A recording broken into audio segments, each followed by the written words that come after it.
सभी को advocate Shivam Pandey high court की तरफ से नमस्कार साथियों। मैं आपका advocate Shivam Pandey high court शिक्षक भर्ती 69,000 के संबंध में आज मैं आपसे यहाँ चर्चा करने आया हूँ और इस चर्चा के मात्र दो ही बिंदु हैं। एक बिंदु तो है माननीय उच्च न्यायालय लखनऊ खंडपीठ डबल बेंच में मसूदी सर का ऑर्डर जो उन्होंने रिजर्व किया है, वह आदेश कब आ रहा है और उसके आने की प्रकृति क्या है। तो प्रकृति के संबंध में मैं आपको बता देना चाहता हूँ कि मैं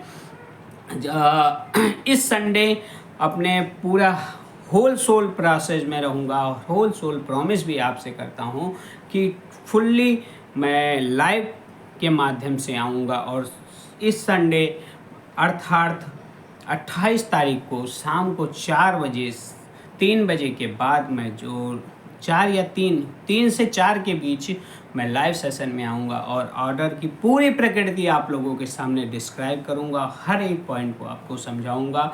और यह आदेश जल्द ही आने वाला है, बहुत ही कम समय बचा हुआ है। संडे के बाद मैं यह भी क्लियर कर दूंगा कि यह आदेश कितने से कितने दिनों के बीच में आ जाएगा। दूसरा अभिन्न मैटर है डबल बेंच में ईडब्ल्यूएस आरक्षण। ईडब्ल्यूएस आरक्षण के संबंध में मेरे द्वारा 16 मई 2020 से ही प्रयास किया जा रहा है, जिसमें 110% मुझे जीत की पूरी संभावना है। कहीं से भी कोई भी विधिक पहलू ऐसा नहीं है जिसमें शिवम पांडे ईडब्ल्यूएस केस जीत जाएं। अर्थात मेरे साथ जुड़े हुए जो भी 2020-21 के साथी हैं वे सभी निर्भीक होकर रहें।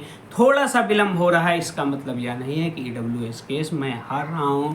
यदि सिंगल बेंच के जज महोदय ने किसी भी कारण से जो कि विधिक रूप से सत्य साबित नहीं था, उस कारण को बताते हुए उन्होंने हमारी याचिका खारिज की, तो इसका मतलब यह नहीं कि हम हार गए हैं। सिर्फ 2 कदम पीछे ढकेला गया है और हम पहली बहस में ही 4 कदम आगे सरकार से जा चुके हैं और जल्द ही हमारा केस लिस्टिंग होने वाला है। क्योंकि साथियों 12 अप्रैल को लगा हुआ था, 12 अप्रैल को चूँकि कोर्ट नंबर 40 नहीं बैठी थी, ट्रांसफ़र हो गया, इस कारण से वह केस नहीं लग पाया। लेकिन हम ऑफिस में आदेश सहित कल अर्थात 26 तारीख को मेंशन करा देंगे। और चूँकि हमारे दोनों सीनियर्स इस समय अपने व्यक्तिगत कार्यों में व्यस्त थे, दोनों ने बार बार कहा कि आप, एक ने कहा है कि 26 को कॉल करके मुझे संज्ञान दिलाइए, मैं 26 को करा दूंगा, और दूसरे सीनियर ने कहा है कि 27 तक हम थोड़ा व्यस्त हैं। तो हम अपने दोनों सीनियर को, GK सिंह जी को और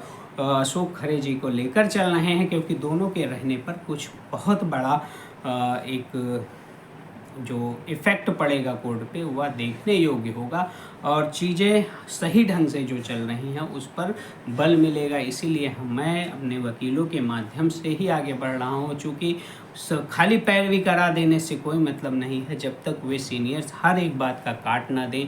हर एक पॉइंट्स जो कोर्ट ऑर्डर है उसका कार्ड हम लोगों के पास ऑलरेडी अवेलेबल है। हम अपने ग्रुप पे सने जानकारी देते हैं। यूट्यूब पर जानकारी देने का मतलब यह है कि जो हमसे नहीं जुड़े हैं और उन्हें गलत जानकारी प्राप्त हो रही है, उन्हें भी जानकारियाँ प्राप्त होती रहें। इसलिए मैं यूट्यूब के माध्यम से आप सभी को ईडब्ल्यूएस केस के संबंध में यहाँ बताने के लिए प्रस्तुत हुआ हूँ। और कुछ लोग कहते हैं कि जो है ये गलत वो गलत, तो उन महामूर्ख प्राणियों के विषय में मुझे बात नहीं करनी है। मुझे सिर्फ अपने रिजल्ट और आपके साथ मेरी भी जो नौकरी फंसी हुई है उससे मतलब है। मैं महामूर्ख और ऊंचे टाइप के प्रकृतियों के विषय में बात करके आपका और अपना समय ज़ाया नहीं करना चाहता हूं। आप सभी को एडवोकेट शिवम पांडे की तरफ से जय श्री राम, जय हनुमान, जय महाकाल। आप सभी का दिन शुभ हो। आने वाले समय में सहायक अध्यापक के रूप में चयन प्राप्त हो, इन्हीं शुभकामना के साथ पुनः नमस्कार, धन्यवाद।